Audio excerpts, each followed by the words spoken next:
बाजरा, रागी और ज्वार जैसे मोटे अनाज एक वक्त में गरीबों की फसल के रूप में जाने जाते थे, लेकिन अब उन्हें अंतर्राष्ट्रीय पहचान मिल गई है श्री अन्न के नाम से। प्रधानमंत्री मोदी की पहल के बाद अब मोटे अनाज को दुनिया भर में श्री अन्न के रूप में जाना जाता है और इसके फायदों के बारे में भी लोगों में जागरूकता बढ़ गई है।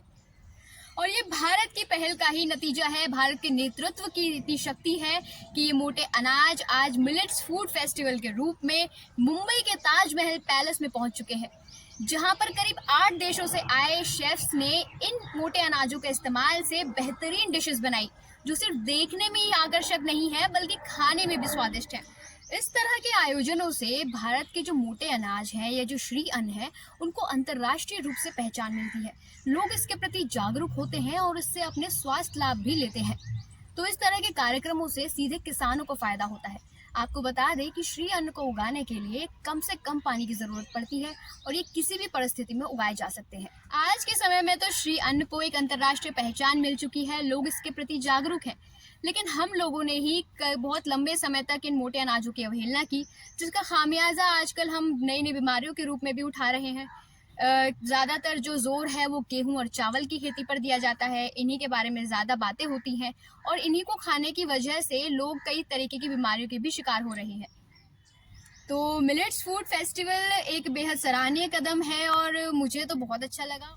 तो जब लोग इसके बारे में जागरूक होंगे तो जाहिर तौर पर इसकी डिमांड भी बढ़ेगी और किसानों के लिए इसका बहुत ज़्यादा फायदा है, क्योंकि जब इसकी डिमांड बढ़ेगी तो किसान इसी को ज़्यादा उगाएंगे और इसको उगाना बेहद आसान भी होता है, क्योंकि एक तो किसी भी तरह की विषम परिस्थितियों में भी जो हमारे श्री अन्न हैं वो आराम से उग जाते हैं और इनको उगाने में भी बेहद कम पानी की ज़रूरत पड़ती है, तो ज़्यादा पानी वेस्टेज भी नहीं होता है।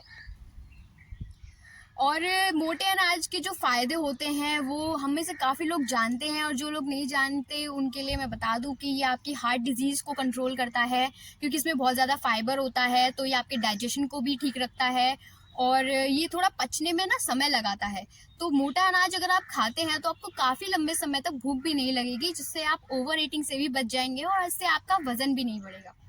और क्योंकि श्री अन्न में फाइबर की मात्रा ज़्यादा होती है तो ये आपके इंटरनल ऑर्गन्स को भी क्लीन रखता है, और जिसकी वजह से आपकी स्किन पर जो पिंपल्स वगैरह की समस्याएं भी हो जाती हैं वो भी साफ़ हो जाती हैं, क्योंकि जब शरीर अंदरूनी तौर पर साफ़ होता है, क्लीन होता है, बैक्टीरिया वगैरह नहीं होते हैं, टॉक्सिन्स नहीं होते हैं, तो सीधे तौर पर आपकी स्किन पर भी इसका अच्छा असर देखने को मिलता है और इससे जो है बीपी की भी प्रॉब्लम सॉल्व होती है।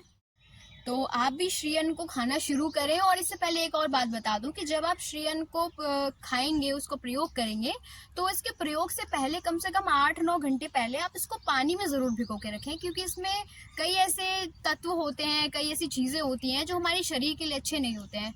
तो अगर आप इनको भिगो कर रखेंगे, पूरी रात अगर आप इसको भिगो दें, तो इसमें से वो सब चीज़ें निकल जाएंगी जो अनवांटेड होती है हमारी हेल्थ के लिए।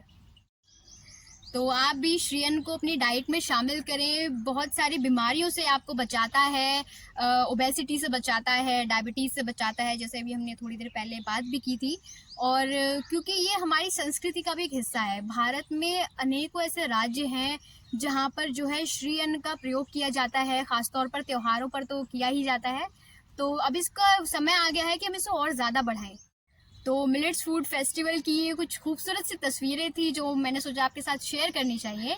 तो इन तस्वीरों से इंस्पायर होकर अगर आपके दिमाग की लेबोरेटरी में भी अगर कोई रेसिपी का फॉर्मूला आ रहा है, तो आप हमें कमेंट करके ज़रूर शेयर कर सकते हैं अपने आइडियाज़ को, और लोगों तक भी पहुंचेगा, जो क्योंकि श्री अन्न का अभी ज़्यादा वो चलन है नहीं, तो अभी बहुत यूनिक रेसिपीज़ भी आ सकती हैं। तो आशा करते हैं कि आप भी श्री अन्न को अपनी डाइट में ज़रूर शामिल करेंगे, और एटलीस्ट आपका एक मील तो श्री अन्न से बना होना ही चाहिए। या तो मॉर्निंग का ब्रेकफास्ट हो सकता है, शाम का स्नैक टाइम हो सकता है, जिसमें आप उपमा वगैरह बना सकते हैं रागी का, और बाजरे की भी काफ़ी डिशेस होती हैं, तो आप इसको बनाएं, खाएं और अपने परिवार वालों को भी खिलाएं। तो आई होप कि कम से कम ये तस्वीरें आपको इंस्पायर ज़रूर करेंगी कि आप भी श्री अन्न से कोई अच्छी सी रेसिपी बनाकर, एक हेल्दी सी रेसिपी बनाकर खाएंगे और खिलाएंगे और लोगों को भी इसके प्रति जागरूक करेंगे। तो फिलहाल इस वीडियो में इतना ही। जल्द मिलेंगे एक नई जानकारी के साथ। तब तक के लिए अपना ख्याल रखें। जय हिंद, नमस्कार।